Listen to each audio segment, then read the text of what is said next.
Bab 5311 Aku telah mencatat. Kau cari mati.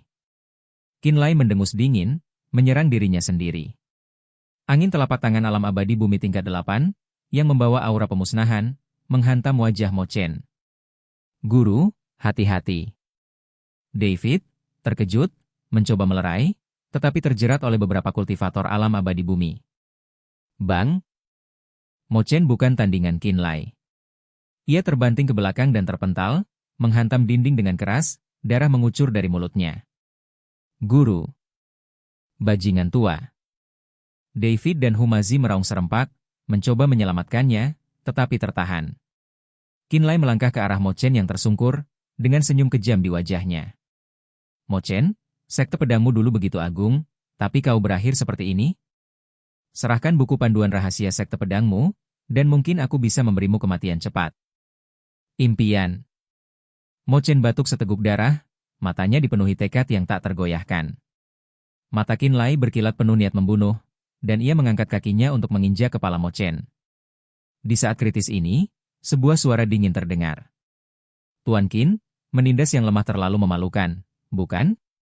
Semua orang melihat ke arah suara itu dan melihat Ling Sui, yang tiba-tiba berdiri di depan Mo Chen, pedang panjangnya terhunus tepat ke arah Qinlai. Meskipun tubuhnya sedikit gemetar ketakutan, tatapannya tampak sangat tegas. Seorang gadis kecil berani menghentikanku? Mata Qinlai berkilat jijik, dan ia menghantamkan angin telapak tangannya ke arah Ling Sui. Ia sama sekali tidak menganggap serius Ling Sui. Satu pukulan saja sudah fatal. Mata David merah padam, dan ia mencoba melepaskan diri, tetapi ia tak berdaya. Ia hanya bisa menyaksikan tanpa daya saat angin telapak tangan mendekat. Bang! Tragedi yang diharapkan tidak terjadi. Tirai cahaya keemasan tiba-tiba muncul di depan Ling Sui, menghalangi angin telapak tangan Qinlai. Siapa? Wajah Qinlai sedikit berubah, dan ia melihat sekeliling. Li Chunfeng muncul di halaman pada suatu saat. Dengan lambaian ringan kocokannya, tirai cahaya keemasan perlahan menghilang. Tuan Kota Li? Pupil mata Qinlai sedikit mengecil. Ia tak menyangka Li Chunfeng akan muncul lagi. Masalah ini tidak ada hubungannya denganmu, Tuan Kota. Mohon jangan ikut campur. Pertempuran pribadi dilarang di Kota Pedang Suci. Apa kau lupa, Tuan Qin? Nada bicara Li Chunfeng tenang, namun mengandung wibawa yang tak terbantahkan. Ekspresi Qinlai berubah antara muram dan cerah. Ia tahu kekuatan Li Chunfeng tak terduga. Jika ia bersikeras melindungi David, ia tak akan menderita. Namun, memikirkan nasib putranya kembali menyulut amarahnya. Tuan Kota, bocah ini melukai putraku dan mempermalukan Villa Pedang Ilahi. Perseteruan ini tak terdamaikan. Qin Feng memprovokasiku terlebih dahulu, lalu menggunakan taktik tercela. David hanya membalas untuk membela diri. Kata Li Chunfeng tenang. Aku sudah menyelidiki masalah ini. Villa Pedang Ilahi salah. Jika Tuan Qin bersikeras membuat masalah, jangan salahkan aku karena bersikap kasar. Tekanan dari tahap ke-9 alam abadi duniawi menimpa Qinlai, membuatnya sulit bernapas dan wajahnya memucat. Para pemimpin sekte di belakangnya juga mundur, jelas mereka sangat takut pada Li Chunfeng. Bagus. Li Chunfeng yang hebat. Qinlai menggertakkan giginya, jejak kebencian terpancar di matanya. Aku, Villa Pedang Ilahi, akan mengingat penghinaan hari ini. Ayo pergi. Setelah itu, dia memelototi David dengan tajam dan pergi bersama anak buahnya dengan malu. Melihat ini, sekte-sekte yang mengikuti Qinlai untuk ikut bersenang-senang juga mundur dengan bijak, takut mereka akan mendapat masalah. Zhang, penanggung jawab, melihat pemandangan ini, wajahnya memucat dan membiru. Dia ingin mengatakan sesuatu, tetapi terpaksa mundur oleh tatapan dingin Li Chunfeng. Krisis telah berakhir, dan semua orang menghela napas lega. Terima kasih sekali lagi, Tuan Kota Li. David melangkah maju dan memberi hormat dengan sungguh-sungguh. Li Chunfeng melambaikan tangannya. Ini hanya bantuan kecil. Tapi Qinlai adalah orang yang pendendam, jadi sebaiknya kau berhati-hati. Ia berhenti sejenak, lalu berkata, aku ada urusan penting, jadi aku pergi dulu. Jika kau mengalami kesulitan, kau bisa menghubungiku. Setelah itu, ia berubah menjadi pelangi putih dan menghilang di langit. Bab 5312, terus mencari bantuan. Melihat Li Chunfeng yang semakin menjauh, David diliputi perasaan campur aduk. Saudara David, kau baik-baik saja? Ling Xue menghampirinya, menatapnya dengan cemas. Aku baik-baik saja. David menggelengkan kepala dan menatap Mo Chen, yang sedang dibantu berdiri oleh murid-muridnya. Guru, bagaimana perasaanmu? Mo Chen melambaikan tangannya, wajahnya masih pucat. Tulang-tulang tuaku masih bisa bertahan, tapi Qin Lai tidak akan membiarkan ini begitu saja. Kita mungkin dalam masalah besar. Humazi juga khawatir. Orang tua itu telah beroperasi di langit kelima selama bertahun-tahun dan memiliki koneksi yang luas.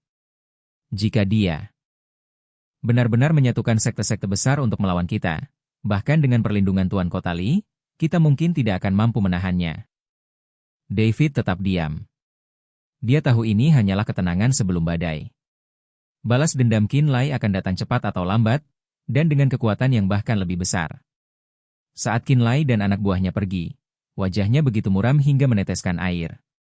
Di dalam kereta, Qin Feng, lengannya putus dan kultivasinya lumpuh, terbaring lemah seperti lumpur, matanya dipenuhi kebencian dan keheningan yang mematikan.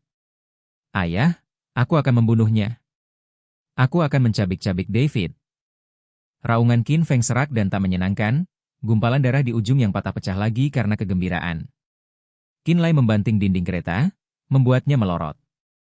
Jangan khawatir, aku akan membuatnya berharap mati.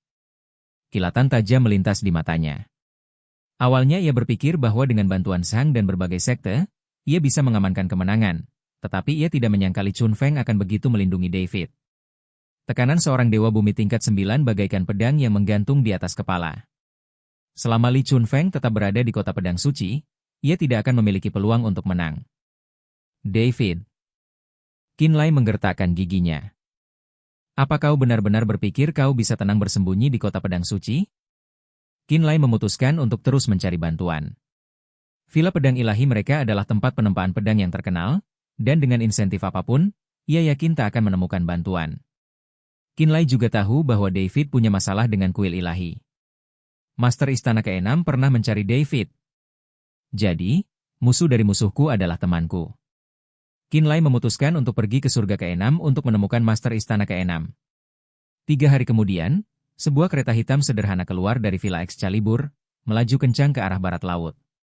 Di dalam, Qin Lai menatap keluar jendela ke pemandangan yang sekilas, membelai belati hitam bertuliskan rune yang menakutkan. Ditempa oleh leluhurnya sejak awal Villa Excalibur, belati itu dibuat dari besi hitam berusia 10.000 tahun dan bertuliskan rune. Qin Lai bermaksud menggunakan belati ini untuk meminta bantuan Master Istana ke-6 dalam pertarungan melawan David. Di tengah pegunungan. Surga ke-6 yang diselimuti kabut. Sebuah istana yang seluruhnya terbuat dari kristal hitam melayang di udara. 6 bola merah darah di atas atap istana memancarkan aura dingin. Qin Lai berdiri di tangga batu giok yang dingin, mengangkat belati hitam tinggi-tinggi. Qin Lai dari Villa Excalibur, aku mohon bertemu dengan kepala istana. Qin Lai tidak berani memasuki istana ke-6. Lagi pula, istana ke-6 didukung oleh kuil ilahi. Dan di belakang kuil ilahi terdapat seluruh klan ilahi. Bahkan kekuatan Villa Excalibur pun tak mampu memprovokasi mereka. Qin Lai berteriak 2 kali, dan aula itu benar-benar sunyi, hanya cahaya lilin yang berkelap-kelip tertiup angin sepal-sepal.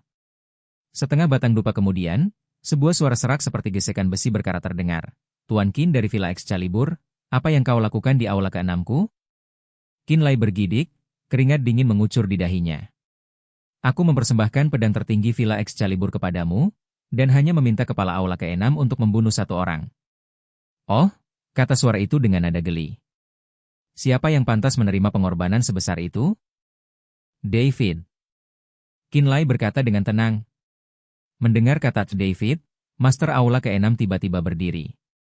Ia sudah lama ingin membunuh David, tetapi sayangnya, Master Aula ke-4 mengirim Yun Xiu untuk mengancamnya secara langsung, mencegahnya membunuh David. Hal ini membuat Master Aula ke-6 tidak punya pilihan. Jika ia tidak membunuh David, ia tidak akan bisa melapor kepada Master Aula ke-3, yang menempatkan Master Aula ke-6 dalam posisi sulit. Sekarang setelah Qin Lai datang kepadanya, Master Aula ke-6 memiliki kesempatan untuk memanfaatkan situasi dan bahkan mendapatkan pedang itu. Bab 5313 tidak ada kebohongan. Masuk. kata Master Istana ke-6, mempersilakan Qin Lai masuk. Master Istana ke-6 memberi isyarat, dan Qin Lai melemparkan belati di tangannya. Master Istana ke-6 menatap belati itu, tak sanggup melepaskannya. Baiklah, aku bisa membantumu, tapi David punya banyak pembantu di sekitarnya. Jadi sebaiknya kau cari lebih banyak lagi, kata Master Istana ke-6. Qin Lai mengangguk. Terima kasih, Master Istana. Aku akan mencari yang lain. Baik, kata Master Istana ke-6, lalu melambaikan tangannya. Sesaat kemudian, 3 kultivator berbaju zirah merah darah muncul dari aula. Pemimpinnya berwajah tanpa ekspresi, namun auranya telah mencapai tahap awal ke-9 alam abadi duniawi, sebanding dengan Li Chunfeng. Ini 3 pengawal darah dari klan ilahi yang dikirim oleh Master Istana ketiga kita. Biarkan mereka membantumu, dan mereka pasti akan membunuh David. Kata-kata Master Istana ke-6 membuat Qin Lai gembira. Dengan 3 kultivator tingkat 9 di alam abadi duniawi, dia tidak perlu lagi takut pada Li Chunfeng. Ikuti instruksi kami dan jangan bertindak gegabah, kata kultivator terkemuka dengan suara dingin, berbalik dan keluar dari aula. Qin Lai bergegas mengejarnya, beban hatinya akhirnya tenang. Dengan aula ke-6 kuil ilahi yang beraksi, bahkan jika Li Chunfeng sendiri yang turun tangan, David pasti sudah mati. Namun, untuk berjaga-jaga, Qin Lai, setelah menempatkan 3 pengawal darah klan ilahi di Villa Pedang Ilahi, segera menuju Pegunungan Angin Hitam. David telah mencari cabang aula jalan jahat, dan Qin Lai juga telah mengetahui hal ini. Lagi pula, David telah membuat keributan di gedung informasi sehingga hampir semua orang di kota Pedang Suci mengetahuinya. Selama dia bisa memanggil orang-orang aula jalan jahat, situasinya akan aman. Di Pegunungan Angin Hitam, di lembah yang dipenuhi miasma, Yu Xie duduk bersila di atas altar yang terbuat dari tengkorak. Aura hitam pekat mengelilinginya, dan sosoknya yang dulu halus kini menjadi jauh lebih padat. Jelas, ia telah memulihkan sebagian besar kekuatan dan wujud fisiknya melalui teknik rahasia aula jalan jahat. Tetua, Qin Lai dari Villa Pedang Ilahi meminta pertemuan. Seorang penjaga berwajah hijau dan bertaring melangkah maju untuk melapor. Yu Xie membuka matanya, kilatan dingin melintas di matanya. Biarkan dia masuk. Qin Lai bergidik saat melangkah ke altar. Altar itu dikelilingi kerangka biksu, dan udara dipenuhi aroma darah. Dibandingkan dengan kemunafikan sekte cahaya suci, tempat ini bagaikan neraka di bumi. Saudara Yu, apa kabar? Qin Lai menahan rasa tidak nyamannya dan membungkuk sambil tersenyum. Yu Xie perlahan berdiri, meregangkan tubuh barunya, tulang-tulangnya berderak dengan suara nyaring. Tuan Qin, apa yang membawamu ke sini? Aku ingin tahu. Aku ingin bekerja sama dengan aula jalan jahat untuk melenyapkan seseorang, kata Qin Lai lugas. Orang ini dan saudara Yu memiliki dendam lama. Siapa itu? David. David? Yu Xie mengepalkan tinjunya, energi gelap berputar-putar di telapak tangannya. Bajingan itu yang menghancurkan tubuhku. Langkah kaki terdengar dari balik altar. Yu Ji dan Yu Yue, ayah dan anak perempuan, perlahan muncul. Setelah melarikan diri, mereka menemukan Yu Xie dan tinggal sementara di sini. Wajah Yu Yu dipenuhi kebencian. Paman, David ini menghancurkan sekte kita, dan Humazi, yang bersamanya, merenggut kepolosanku. Yu Yu sudah lama ingin membunuh David dan Humazi, tetapi sayangnya tubuh Yu Xie belum pulih, jadi dia menunggu.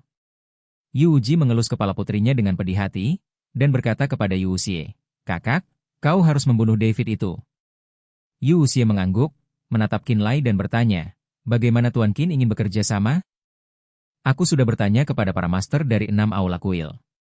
Selama aula Dao Jahat dapat memberikan kontribusi, David tidak akan bisa melarikan diri. Qin Lai berkata dengan suara berat, setelah masalah ini selesai, aula Dao Jahat dapat memilih terlebih dahulu dari harta karun yang ada pada David. Keserakahan terpancar di mata Yu Xie. Apa kau serius? Tidak bohong. Pada saat ini, sebuah suara menyeramkan terdengar dari kedalaman altar, karena kita berurusan dengan orang-orang yang dilindungi Li Chunfeng. Bagaimana mungkin aku tidak hadir? Bab 5314 Aku sudah lama tidak senang. Seorang kultivator berjubah hitam, wajahnya tertutup tudung, muncul, auranya terpancar, mengirimkan gelombang ketakutan ke dalam hati Yu Xie. Tuan Istana. Yu Xie dan yang lainnya buru-buru membungkuk. Pemimpin cabang Aula Jalan Jahat perlahan mengangkat kepalanya, memperlihatkan sepasang mata merah tua di balik tudungnya. David menarik. Sampaikan perintahku, semua kultivator di aula ini akan mengikuti Tuan Qin dalam ekspedisinya. Siapapun yang mengambil kepala David akan dihadiahi senjata spiritual kelas atas. Sorak-sorai menggelegar dari altar.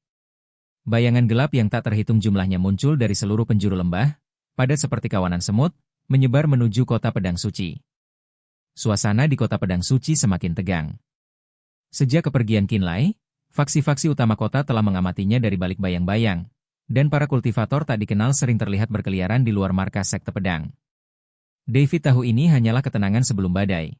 Pembalasan Qinlai akan datang cepat atau lambat, dan dengan kekuatan yang lebih besar. Tuan Chen, ini informasi terbaru. Li Chunfeng diam-diam muncul di halaman, memegang gulungan giok. David mengambil gulungan giok itu dan wajahnya tiba-tiba berubah setelah indera spiritualnya menyelidikinya. Aula ke-6 kuil ilahi?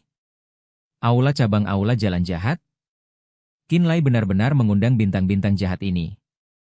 Gulungan giok itu dengan jelas mencatat bahwa Qinlai menyatukan Aula ke-6 kuil ilahi di langit ke-6, serta Aula cabang Aula Jalan Jahat di Pegunungan Angin Hitam, dan bahkan beberapa sekte tersembunyi di langit ke-5 pun berhasil ditaklukkan. Total pasukannya telah melampaui 1.000 orang, termasuk tidak kurang dari 50 kultivator tingkat ke-7 ke atas di alam abadi bumi. Penguasa Aula ke-6 kuil ilahi dan aku punya dendam lama. Aku khawatir kali ini dia bukan hanya mengincarmu. Li Chunfeng berkata dengan nada serius, yang lebih merepotkan adalah Aula Dao jahat. Sihir jahat yang mereka praktikan aneh, tak terduga, dan sangat sulit dihadapi. Humazi bergegas masuk dengan berisik, David, di luar beredar rumor bahwa Qinlai ingin membantai kota suci pedang. Haruskah kita lari dulu?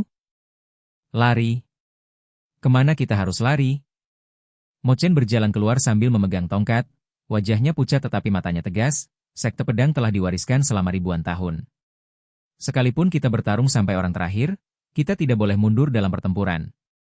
Ling Xue menggenggam pedang panjang di tangannya dan berbisik, aku dan kakak senior Chen akan maju dan mundur bersama. David menarik napas dalam-dalam dan menyerahkan slip giok itu kepada semua orang, sekarang bukan waktunya untuk mundur. Tuan Kota Li, pertahanan kota suci pedang. Li Chunfeng tersenyum pahit, sejujurnya, Tuan Chen, aku telah pergi selama ratusan tahun, dan urusan kota telah lama dikendalikan oleh Sang, penanggung jawabnya. Dia diam-diam telah mengumpulkan banyak kekuatan, dan sekarang aku khawatir dia telah berkolusi dengan Qinlai. Bajingan tua itu. Humazi membanting meja batu dengan marah, aku sudah lama tidak menyukainya. Saat ini, kita hanya bisa mengandalkan diri sendiri. Tekad terpancar di mata David. Tuan Kota Li, bisakah kita meminta bantuan pasukan netral di kota pedang suci? Sulit. Li Chunfeng menggelengkan kepalanya. Istana ke-6 kuil ilahi dan istana jalan jahat terlalu terkenal. Tak seorang pun ingin menyinggung mereka demi kita. Tepat ketika semua orang kebingungan, tiba-tiba terdengar tawa terbahak-bahak dari luar halaman. Siapa bilang tak ada yang mau? Semua orang melihat ke arah suara dan melihat Nan Batian melangkah masuk dengan seorang wanita menawan di pelukannya, diikuti oleh puluhan kultivator kuat. Pemimpinnya sebenarnya adalah pemilik gedung informasi. Nan Batian. David terkejut sekaligus gembira. Mengapa kau di sini? Nan Batian tertawa dan berkata, ku dengar Villa Pedang Ilahi akan berurusan dengan Tuan Chen. Bagaimana mungkin aku tidak datang untuk membantu? Jangan khawatir, Tuan Chen, semua pasukan gedung informasi di surga kelima siap membantu Anda, kata Xiao Cui. David merasakan kehangatan di hatinya. Melihat puluhan kultivator alam abadi duniawi yang tiba-tiba muncul di halaman, hatinya yang awalnya berat terasa jauh lebih ringan. Aku lega mendengar kalian berdua berkata begitu. Nan Batian menepuk bahu David. Tapi sekali lagi, orang-orang yang dibawa Qinlai kali ini memang sulit dihadapi. Para kultivator di 6 aula kuil semuanya sangat arogan, dan para kultivator jahat di aula jalan jahat bahkan lebih sulit dihadapi. Kita perlu membuat rencana yang matang. Bab 5315 akan datang. Li Chunfeng berkata dengan suara berat, kita hanya punya sedikit peluang untuk berhasil dalam konfrontasi langsung. Kita hanya bisa bertahan dan menunggu bala bantuan.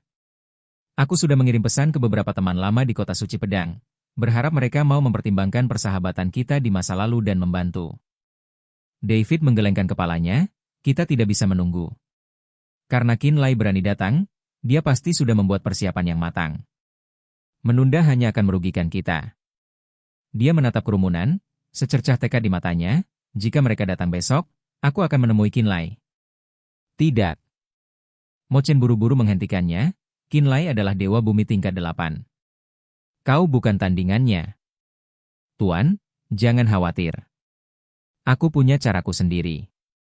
David tersenyum tipis dan mengeluarkan sebuah benda dari cincin penyimpanannya. Benda itu adalah busur panjang berwarna gelap, diukir rumit dengan pola emas, memancarkan kekuatan naga yang samar. Ini? Pupil mata Li Chunfeng tiba-tiba mengecil. Busur Raja Ilahi? Kau benar-benar memiliki artefak ilahi seperti itu. David mengangguk. Busur ini bisa memperkuat kekuatanku. Mungkin aku bahkan bisa melawan Qin Lai. Mata Nan Batian berbinar. Anak baik, kau menyembunyikannya dengan cukup baik. Dengan harta karun ini, mungkin kita bahkan bisa membalikan keadaan. Tapi jangan gunakan kecuali benar-benar diperlukan, kata Li Chunfeng tegas. Busur Raja Ilahi adalah artefak kuno. Jika terungkap, mungkin akan menyebabkan masalah yang lebih besar. David tetap diam. Ia tahu Li Chunfeng mengatakan yang sebenarnya. Di dunia di mana yang kuat memangsa yang lemah, ia lebih memahami prinsip memiliki harta karun daripada siapapun. Saat malam semakin larut, markas sekte pedang tetap terang benderang. Semua orang sedang melakukan persiapan akhir. Suara lantunan dan senandung jimat berpadu menjadi lagu perang. Yang tragis. David berdiri sendirian di atap, menatap bulan yang memudar di langit. Ia dengan lembut mengelus busur Raja Ilahi, merasakan kekuatan yang terpendam di dalamnya. Raja Iblis Awan Merah, apa yang kau lakukan? Gumam David pada dirinya sendiri. Sejak Raja Iblis Awan Merah mengingatkan David di Pegunungan Angin Hitam, ia kembali terdiam, tak menanggapi panggilan David. Saat itu, cincin penyimpanannya tiba-tiba terasa agak panas. Sebuah pikiran terlintas di benak David, dan indera spiritualnya menyelidiki ke dalam, mengungkapkan bahwa kilin api telah tumbuh besar, cahaya merah samar memancar dari tubuhnya. Apakah ia akan menerobos? David gembira. Jika kilin api bisa menerobos saat ini, niscaya itu akan menjadi peningkatan yang signifikan. David dengan hati-hati memasukkan sejumlah sumber daya ke dalam cincin penyimpanan untuk dikonsumsi kilin api. Tak jauh dari kilin api, binatang penelan langit kecil itu tidur nyenyak, ukurannya tidak berubah. Yang dilakukannya hanyalah makan dan tidur. Jika binatang penelan langit kecil itu bisa mematuhi perintah, David tak perlu takut pada Qin Lai dan yang lainnya. Besok, mungkin kita akan bertarung berdampingan. Bisik David, menatap kilin api. David tidak yakin bisa melawan Qin Lai hanya dengan ilmu pedang, jadi ia berencana menggunakan latihan seumur hidupnya. Bagaimana dengan busur Raja Dewa, kekuatan asal, kekuatan naga, kekuatan 3 suku, kirin api? Dia berencana untuk mengekspos dirinya sepenuhnya. Hanya ini cara untuk bertahan hidup. Ketika langit di timur mulai terang, bel alarm kota pedang suci tiba-tiba berbunyi, dan suaranya yang tajam menembus ketenangan fajar. David mencengkeram pedang pembunuh naga erat-erat, tatapan tajam terpancar di matanya. Mereka datang. Di gerbang timur. Kota pedang suci, kerumunan gelap menyerbu seperti air pasang, mengepung seluruh markas sekte pedang. Qin Lai menunggangi unicorn, mengenakan baju zirah ungu dan emas, memegang pedang, menatap dinding halaman di depannya. Di belakangnya, para biksu berbaju zirah darah dari 6 aula kuil, para kultivator jahat berjubah hitam dari aula jalan jahat, dan para master dari berbagai sekte berkumpul dengan rapat dan penuh aura pembunuh. David, keluar dan matilah. Suara Qin Lai menggelegar seperti guntur, mengguncang dinding halaman. Li Chunfeng melangkah ke udara, pakaiannya seputih salju, dan mengarahkan pedangnya langsung ke arah Qin Lai. Qin Lai, beraninya kau bertindak gegabah di kota suci pedang? Apa kau benar-benar berpikir aku tidak ada?